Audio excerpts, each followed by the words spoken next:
Saludos y bendiciones. Qué bueno es estar juntos nuevamente en nuestra aula virtual de Acabi. Que Dios les bendiga. Tenemos una buena clase este día, así que voy a compartir con ustedes pantalla para empezar nuestra clase que tiene que ver con el curso de Biblia 1. Y estamos hoy en la clase número 5 y espero que sea de bendición para usted. Hoy estaremos viendo una clase muy interesante que tiene que ver con los libros deuterocanónicos. ¿Qué son los libros deuterocanónicos? Y vamos a hacer una diferencia en esta clase acerca de lo que son los libros apócrifos y la Biblia y los libros deuterocanónicos que están en nuestra Biblia. Así que nos vamos de una vez, pero antes tengo que decirle perdón a los teólogos que saben más que yo porque soy atrevido y aquí estoy hablando de estos temas, así que perdónenme teólogos que ustedes que saben más que Andrade. La primera pregunta es, ¿qué son los libros deuterocanónicos? Primero, vamos a diferenciarlos de los libros apócrifos, diciendo por sentado y tomándolo por este momento como una base, es que los deuterocanónicos son textos y pasajes del Antiguo Testamento, considerados por la Iglesia Católica y la Iglesia Ortodoxa como canónicos, o sea que no le llaman apócrifos. Y estos libros deuterocanónicos no están escritos en la Biblia hebrea o, en otras palabras, en la Tanakh o Tanaj.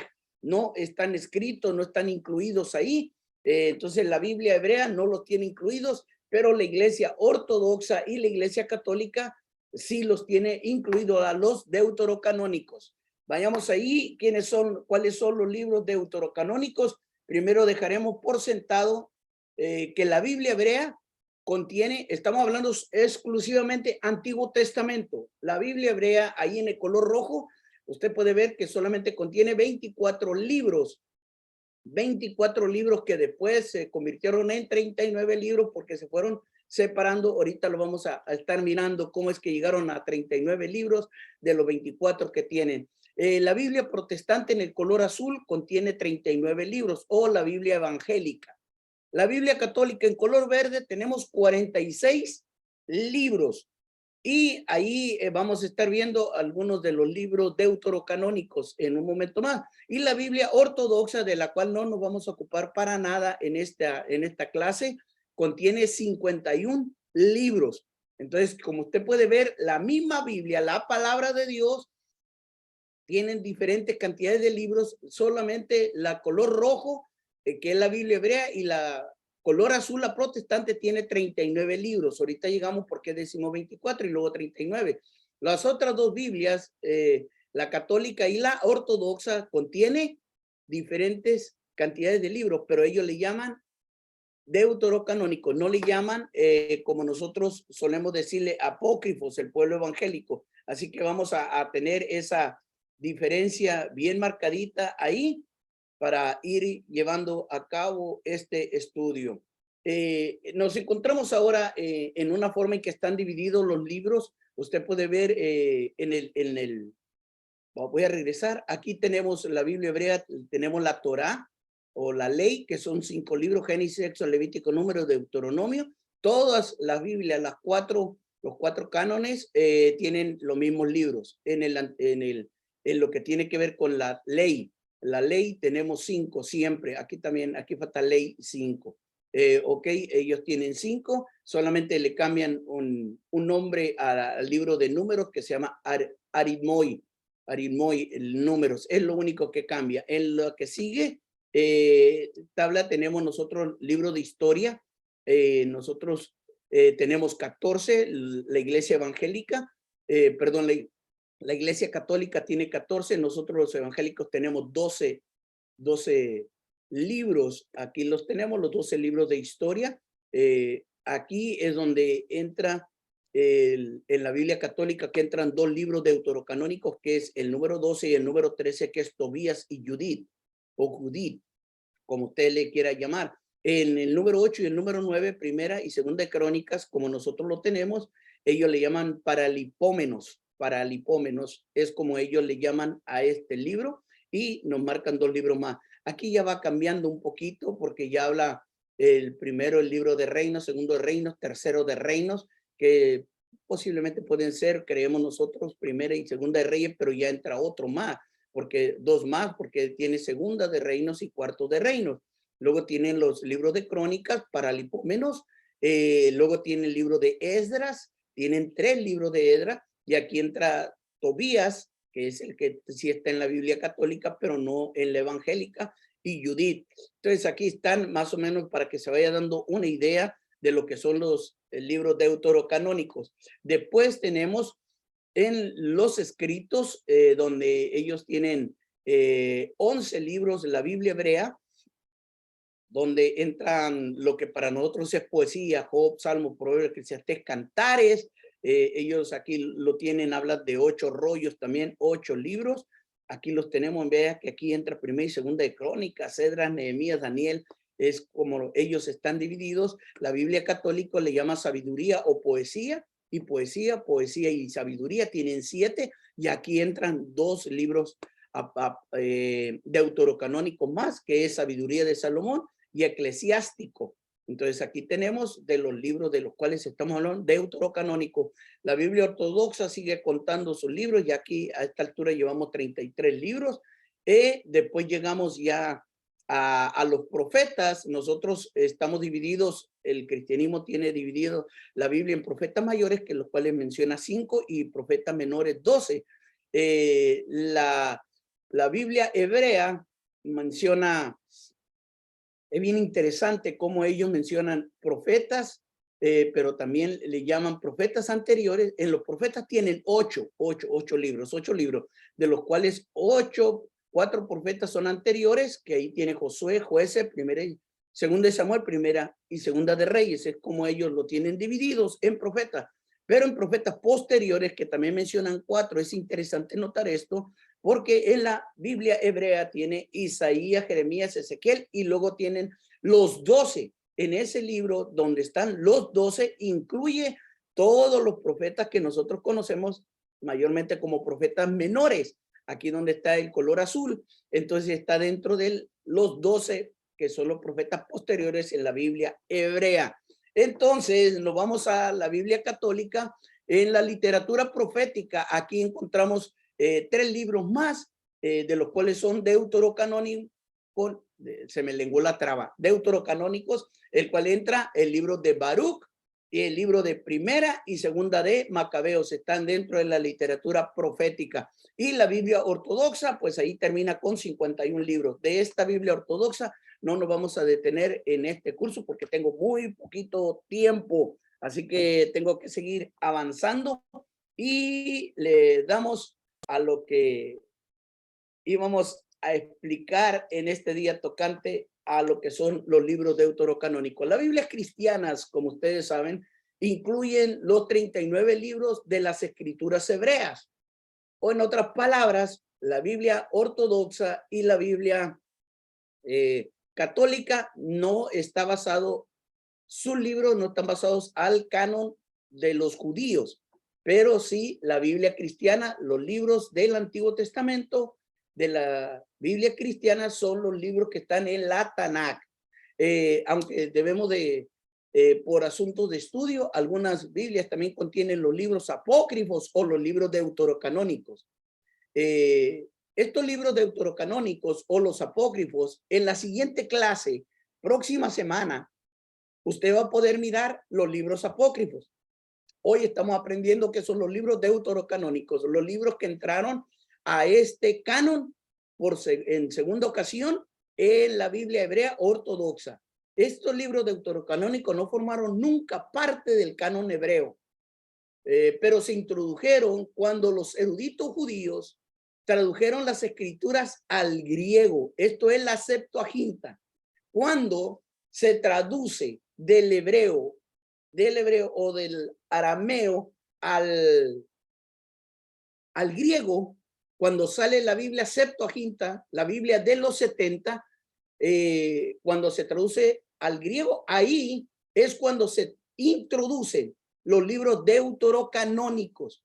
la mayoría de estos libros originalmente estaban escritos en griego, entonces no en arameo y no en hebreo. Entonces ellos lo introducen a la Biblia Septuaginta. Entonces, para ir poniendo la base más firme de lo que estamos hablando, los libros deuterocanónicos entraron a la Biblia de los 70, cuando son traducidos del hebreo, del arameo al griego, aunque la mayoría de los libros deuterocanónicos estaban escritos en griego. Recuerde que estamos hablando de la época, por allá en el año 300 y tantos, en la época de la helenización, cuando Alejandro el Grande invadió al mundo de aquel entonces e impuso la cultura de los griegos. Entonces estos libros estaban escritos en griego.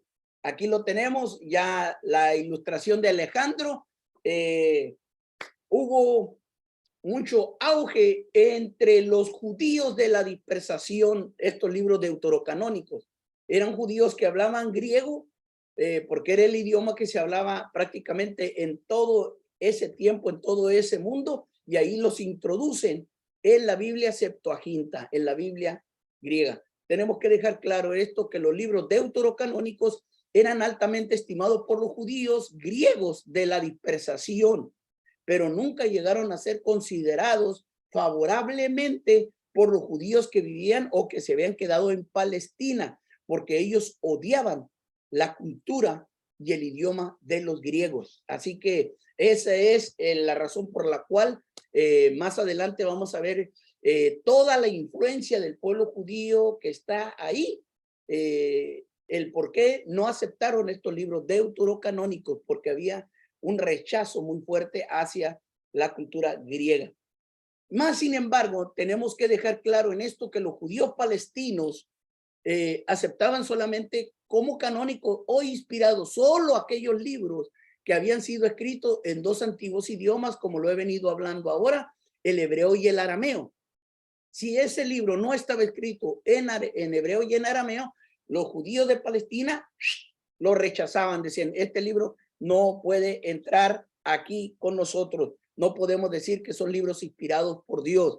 En cambio, los judíos que hablaban griego, arameo, o en aquel entonces que estaban dispersos, que vivían fuera de Palestina, ellos empleaban en la sinagoga, principalmente usaban la Biblia griega, o sea, la Septuaginta. También los apóstoles usaban esta literatura griega para evangelizar a los que no eran judíos. Se cree, aquí solamente un pequeño paréntesis, como lo hemos dicho en el curso pasado, en la clase pasada, debo decir, se cree que Jesús y los discípulos en algún momento leyeron la Biblia Septuaginta en alguna de las sinagogas, porque las sinagogas contenían o tenían la Biblia griego. La Biblia que nosotros le podemos llamar la Biblia o el Antiguo Testamento o la Tanakh estaba en hebreo exclusivamente en el templo, pero nunca la Septuaginta en Jerusalén, jamás. ¿Ok?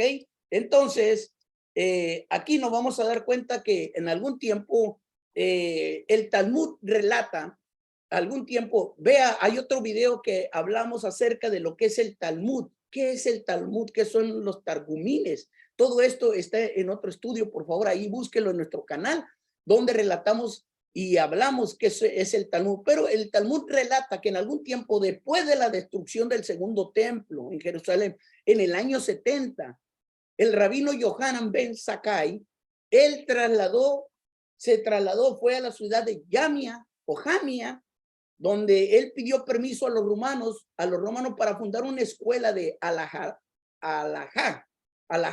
que es donde se enseñan los derechos religiosos judíos, la costumbre, la cultura, todo lo que tiene que ver con la liturgia, con el comportamiento, la cultura del pueblo judío. Recuerden que ellos están siendo perseguidos después del año 70, ya no tienen un templo, ya no tienen dónde ir a adorar. Entonces él pide permiso y a Jamia, en Jamia debo decir, y ellos le dan permiso, y ahí se trasladan también el Sanedrín, el Sanedrín, ustedes recuerdan, está formado por 70 ancianos del pueblo de Israel, los cuales tienen una función muy importante. Y entonces una vez que ellos están ahí, ellos deciden hacer un canon fijo, ya, decir ya basta, porque recuerdan que ellos están un tanto molestos porque la Septuaginta está tomando poder, está tomando autoridad entre muchos judíos que ahora hablan griego. Entonces los judíos más conservadores dijeron, espérate, hagamos un alto, solamente vamos a aceptar los libros que están escritos en el hebreo o en arameo, no más libros. Entonces ahí es cuando ellos deciden, aquí tenemos nuestro primer canon, lo que nosotros le llamamos la Tanakh. Por eso es que ellos llegan a tener 39 libros. Entonces, para este tiempo en los concilios, parece que los judíos llegan a una decisión final, que esto se presentó más o menos entre el año 90 y el año 118 de nuestra era. Ahí dice que probablemente aún en el siglo II hubo controversias acerca de ciertos libros, si los aceptaban o no los aceptaban.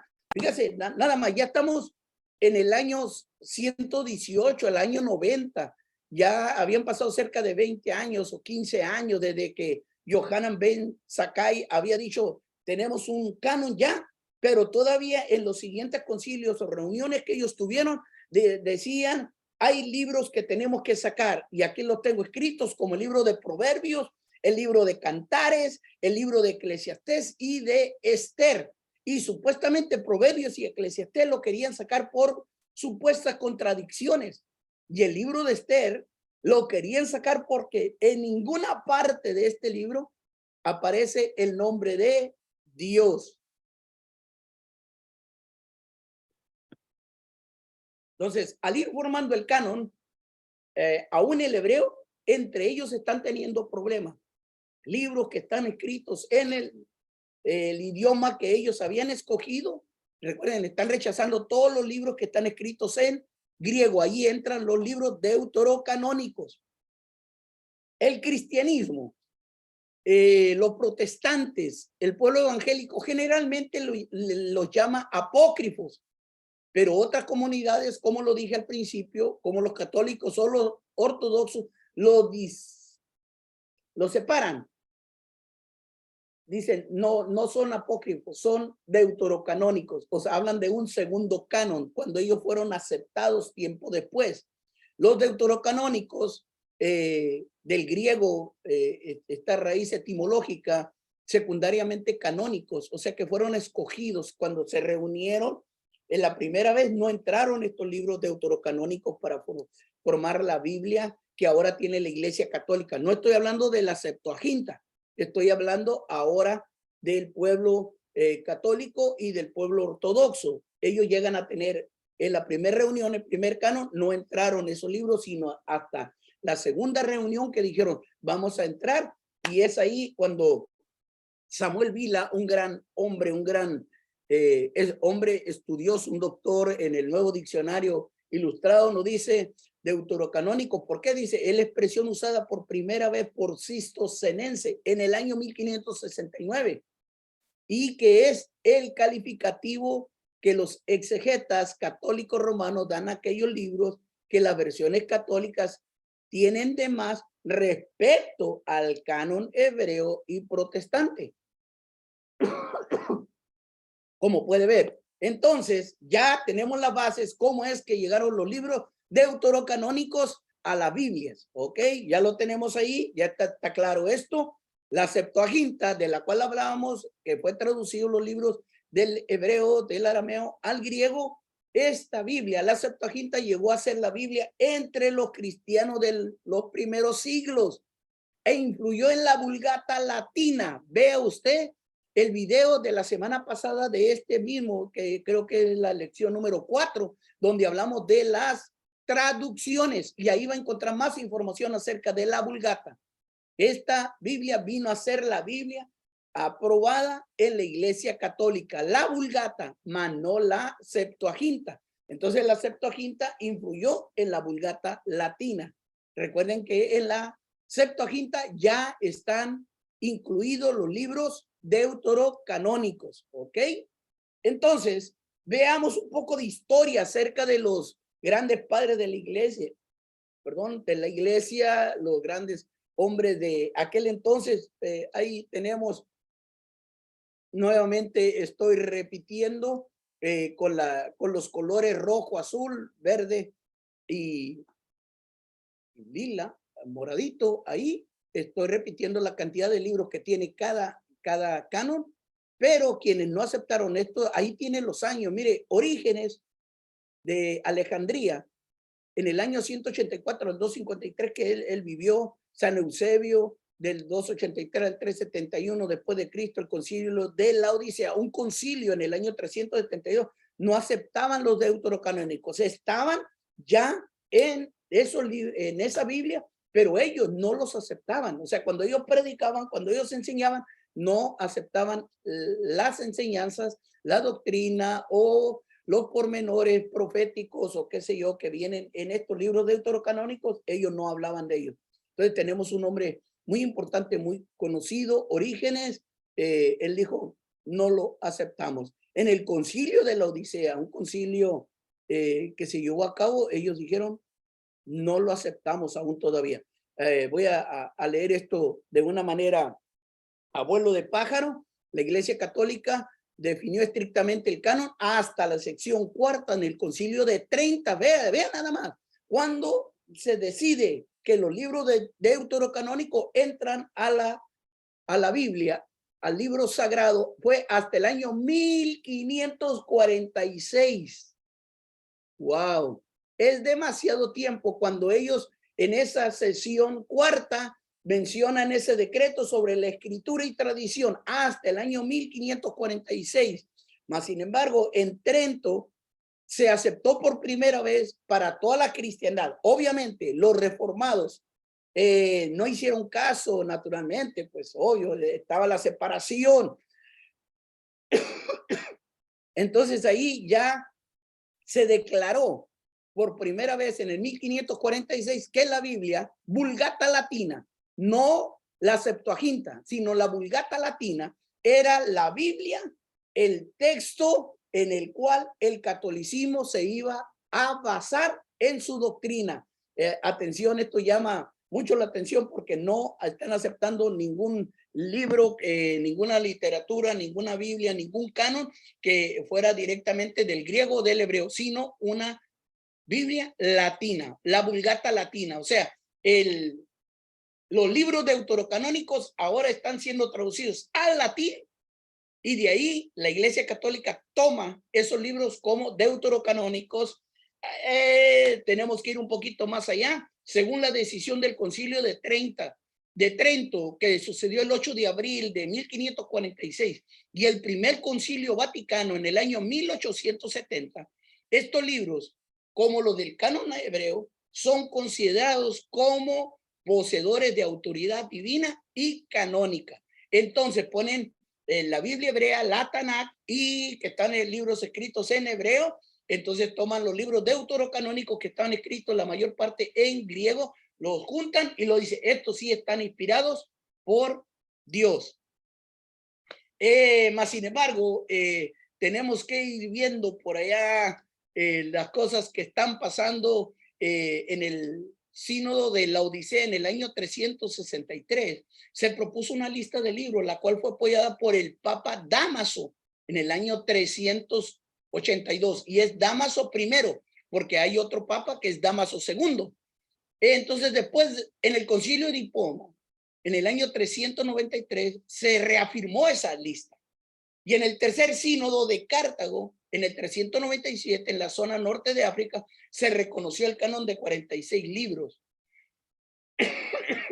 perdón, del Antiguo Testamento y 27 del Nuevo Testamento. Entonces, la Iglesia Católica definió estrictamente el canon muy tarde en la sección cuarta del Concilio de Trento, como lo decíamos, hasta el año 1546.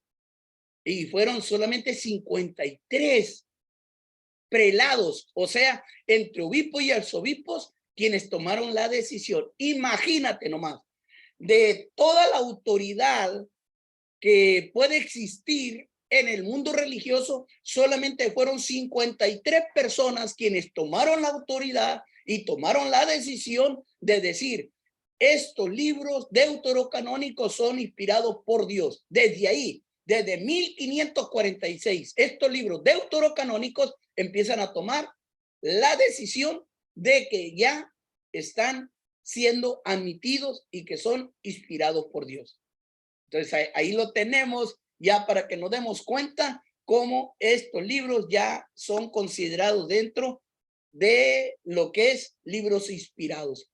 Los reformadores, al rechazar los libros deuterocanónicos, fue en parte por la circunstancia de su origen. O sea, porque la iglesia reformada, perdón, ellos dijeron, no podemos aceptarlos porque de dónde vienen, cómo vienen y qué es lo que dice cada libro. Los reformadores rechazaron estos libros deuterocanónicos, aunque algunas partes de las ediciones protestantes de la Biblia los incluían, inclusive la Biblia del oso, la Biblia del oso de Casiodoro de Reina, esta Biblia, pues sí tiene los libros apócrifos o deuterocanónicos. Vea, ahí vamos viendo un poquito, aprendiendo un poquito más de cómo y qué son los libros deuterocanónicos. Hablaré en los próximos minutos, 4 minutos. Está el libro deuterocanónico llamado Tobías. ¿En qué consiste el libro de Tobías? Un libro deuterocanónicos y el por qué, como le decía, la iglesia reformada o los protestantes, lo que están en contra de lo que está sucediendo en la iglesia católica en la Edad Media. Entonces ellos dijeron, bueno, aquí hay una situación, porque estamos viendo que en el libro de Tobías hay un ángel que instruye a Tobías a que tome un pez, que preserve las entrañas, y porque con esto lo va a usar para sanidad y exorcismo.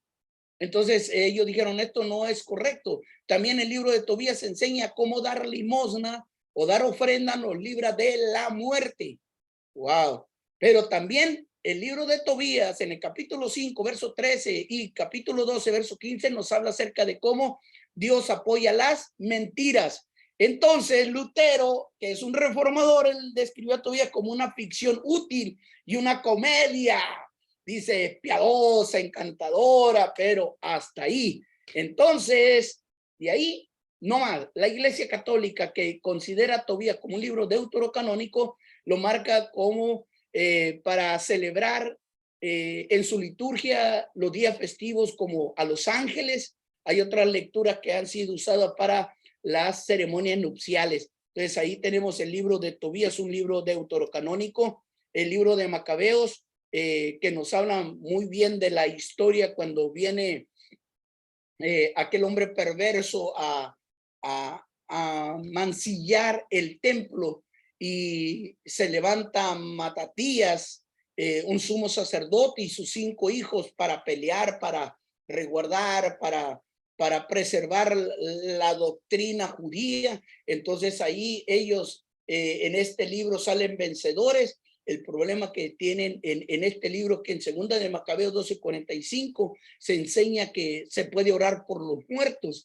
Entonces esa es una de las razones por las cuales Macabeos está rechazado de ahí. Y en otro punto, la tradición septuaginta griega transmite los 4, pero solo primera y segunda de Macabeos están incluidos en la Vulgata latina. Entonces la Septuaginta tiene 4 libros de Macabeos, mientras que la Vulgata latina, de la cual la Iglesia Católica dice, este es el libro el cual declaramos nuestra base de doctrinal como fe, incluye solamente primera y segunda de Macabeos.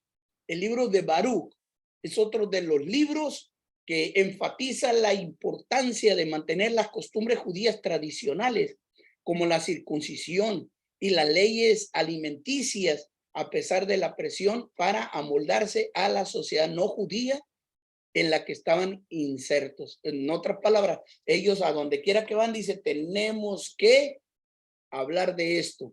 Este trabajo pseudo epigráfico de 5 capítulos son atribuidos a Baruch, el que era secretario o el escriba de Jeremías. Entonces era solamente para decir, estas son nuestras tradiciones como judíos, donde quiera que estemos, la vamos a llevar a cabo, la vamos a tener y vamos a seguir preservando. Hay algunos agregados deuterocanónicos, está en el libro de agregados a Esther. Estos fueron agregados en el año 140 al 130 antes de Cristo. Es Esther del 10:4 al 16:24.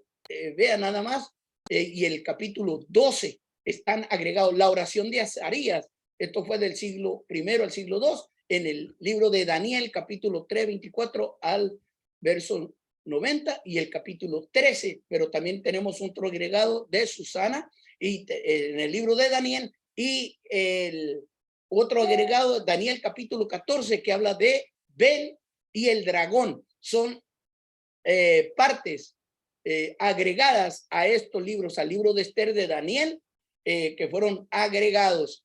¿Y qué le puedo decir, hermanos? Que estos libros, como lo dice Norman Geisler, es interesante notar que estos libros nunca fueron aceptados hasta el año 1546 en el Concilio de Trento, como lo había venido diciendo, y este señor Norman dice que fueron aceptados en la Iglesia Católica cuando Martín Lutero les pidió que le resolviera con textos bíblicos acerca de la salvación por obra, la oración por los muertos. Entonces dice que este señor Norman, que desde entonces se empezaron a incluir estos libros y se aceptaron ya como libros inspirados por Dios en el año 1546.